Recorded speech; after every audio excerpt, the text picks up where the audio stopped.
Madalas ka rin bang mag-ulam ng kantong fried chicken na sa halagang 13 pesos may ulam ka na? Sa mahal nga ng bilihin ngayon madalas tayong magtipid. At ang isa nga sa sumagip sa atin sa araw-araw yung kantong fried chicken na swak sa budget natin. Lalong-lalo na sa mga estudyante. Makikita lang natin ang mga kantong fried chicken sa tabing kalsada o sa kanto nyo. Pero guys, alam nyo ba na may nakainan akong kantong fried chicken na talagang sulit at uulit-ulitin nyo? Na ang sabi pa nga daw ng bumili sa kanila kasing lasa o sarap daw ng sikat na fried chicken sa isang fast food restaurant. Eto nga pala ang Bobby's Chicken, the best kanto fried chicken dito sa Caloocan. Boundary lang sila ng Tondo, Manila. At ang nakakabilib nga dito yung owner neto ay magkasintahang estudyante pa lang na graduating na sa pamantasan ng lungsod ng Maynila at scholar sila ng bayan. Nagsimula sila sa food cart sa bangketa pero dahil tinangkilik ang kanilang kantong fried chicken nagkaroon na sila ng pwesto at tauhan. Nakakabilib no, magkasintahan na nag-aaral na nagtayo ng negosyo na nagagawa nga nilang pagsabayin ng pag-aaral at ang kanilang negosyo. 2023 nila sinimulan to, second year college sila nun. At ngayon nga graduating na sila sa fourth year college pero nandito pa rin ang kanilang negosyo at may sarili ng pwesto. Isa nga sa tinikman ko dito yung kanilang bestseller na pitcho na grabe sa laki, 58 pesos. Yung leg quarter naman nila 73 pesos. At yung wings na malaman-laman at malaki ang size 22 pesos. Tapos yung kanin nila 10 pesos lang. Sa ibang kainan 15 pesos na ang isang kanin pero dito 10 pesos pa rin. At ang malupit nga dito naka-unlimited sabaw, gravy at suka sila. Fresh din ang mga manok nila dito. Araw-araw bago, hindi sila nag-i-stock kaya siguradong masarap ang matitikman yung fried chicken dito. Tulad nga nilang estudyante pa, iswak lang din sa budget ng mga estudyante ang mga pagkain nila dito. Kaya sa mga taga Caloocan dyan o sa Tondo, Manila, try nyo nang mag-FT dito. Search nyo lang din sa Google Map para mapuntahan nyo agad. Malapit sila sa Barrio Obrero Elementary School, kaya yayain mo na ang mga classmates mo, mama at papa mo, lolo't lola mo, kuya at ate mo, pati na rin ang mga barkada mo na mag-food trip dito. Open sila ng 9 AM hanggang 9 PM. Bago nga mag 9 PM sold out agad sila, kaya agahan nyo ang pagpunta dito. At ang nakakatawa nga dito guys, kapag may mga tirang pagkain, pinapakain nila sa mga aso. Kaya tara,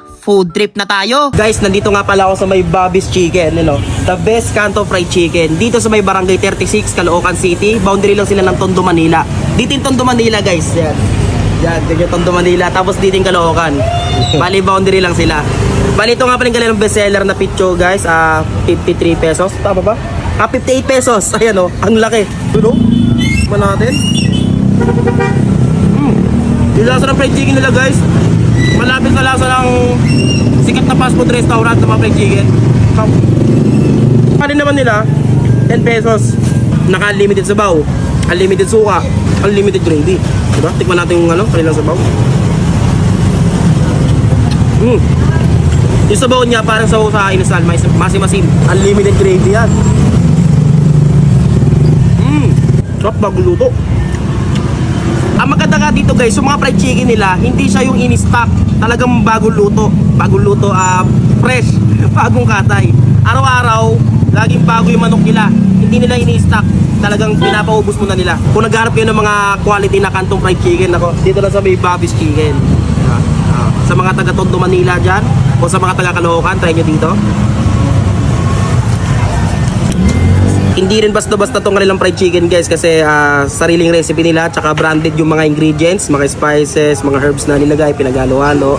Pati yung gravy nila guys, branded yung mga ingredients, di ba? Hindi basta-basta. Tsaka yung mantika nila guys is quality.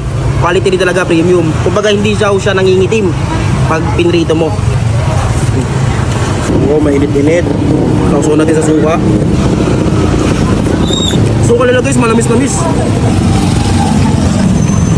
Bukod nga sa bestseller na pitcho, meron din sila ditong bestseller na leg quarter, 73 pesos. Ang laki diba? Bagong luto rin to. Tikman natin. May balat siya man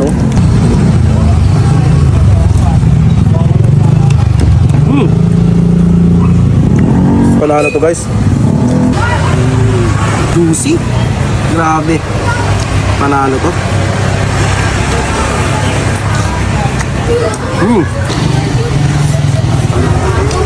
Sarap guys.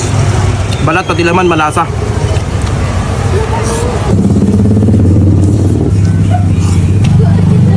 Meron din sila ditong pasok sa budget ng mga estudyante guys. Kung may tira kayong 32 pesos, meron na kayong chicken wings na 22 pesos at meron pa kayong rice na 10 pesos. Diba? 32 pesos lang lahat yan guys. Rice meal na siya na may unlimited gravy, sabaw at suka. Sakto sa mga estudyante nagtitipid.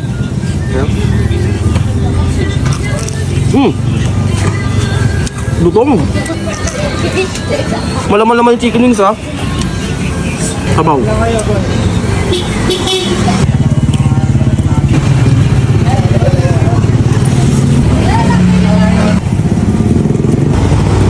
Kaya sa mga naghahanap ng mga quality na food tripan pero swak lang sa budget, dito na kayo pumunta sa may Bobby's Chicken, the best Kanto Fried Chicken. Tapos meron pa silang unlimited water. Ayan o, pag nag-dining kayo dito, malamig-lamig pa yan. Ma'am, sir, totoo po ba na estudyante po kayo tapos may ganito na po kayong negosyo? Yes po. Paano po nagsimula yung negosyo na to?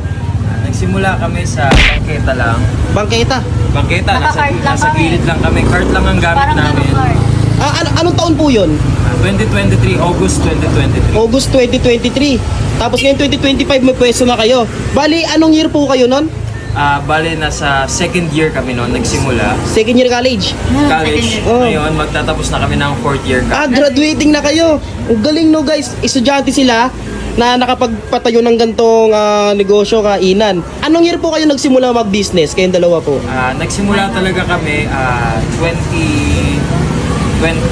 2020. Anong year po kayo nun? Senior high. Senior high school. Senior high. Makailan taon po kayo nun? Ako 17, siya 16. 17 years old, tas 16 years old. Iba po yung business namin. Ay, iba pa po yung best business nyo. Bali, business-minded na po talaga kayo, no? Saan nyo po nakuha yung gantong pangalan, yung Bobby's Chicken? Saan nyo po nakuha yan? Yung Bobby's Chicken, yung Bobby's sa Bobby's Chicken, Call sign namin. call sign namin. Tawagan nyo po yun. So, Okay, mag-Bobby ah. kami. Kami Ah. si Bobby. Balita ko mahilig kayo sa fried chicken, kaya nagtayo rin po kayo ng gantong So, negosyo. yun, mahilig kami sa fried chicken kaya naisip namin na gumawa ng sarili naming version. Okay, Yung ah. version na yun yung version na favorite talaga namin. Sinikap namin yun. Yung mantikang ginagamit namin, hindi siya umiitim kasi premium quality. Same sa manok, sa gravy at mga sauce namin. Premium quality na herbs and spices ang ginagamit namin kaya sulit na sulit ang ibabayad. Hindi basta-basta yung mga ingredients nyo, talagang branded, no? Lahat ng ingredients namin, branded siya. Kumbaga, hindi siya basta-basta lang na nakikita mo sa kalsada, ganon. Pero ang galing, no, na ano nyo tong gantong presyo, mga affordable, mga swak sa mga estudyante, no? Katulad namin ng student din. So gusto namin student-friendly din kasi ganun din kami. Pag kumakain kami, kailangan pasok yung allowance namin. Pasok sa budget. Kaya ganun din naisipan nyo magtayo ng negosyo. Yung pasok din sa budget ng mga estudyante. Ang galing nyo po, sir, ha, ma'am, ha? Pwede po matanong, ano po yung kurso nyo? Siya, ang kurso niya, Business entrepreneurship. Tapos ako naman, business economics. Sige po, sir, ma'am. Salamat po. Yan, guys. Ito yung dapat tularan ng mga kabataan. Try nyo dito, mga estudyante magtatapos na ng college, nakapagtayo ng gantong negosyo. Galing, oh.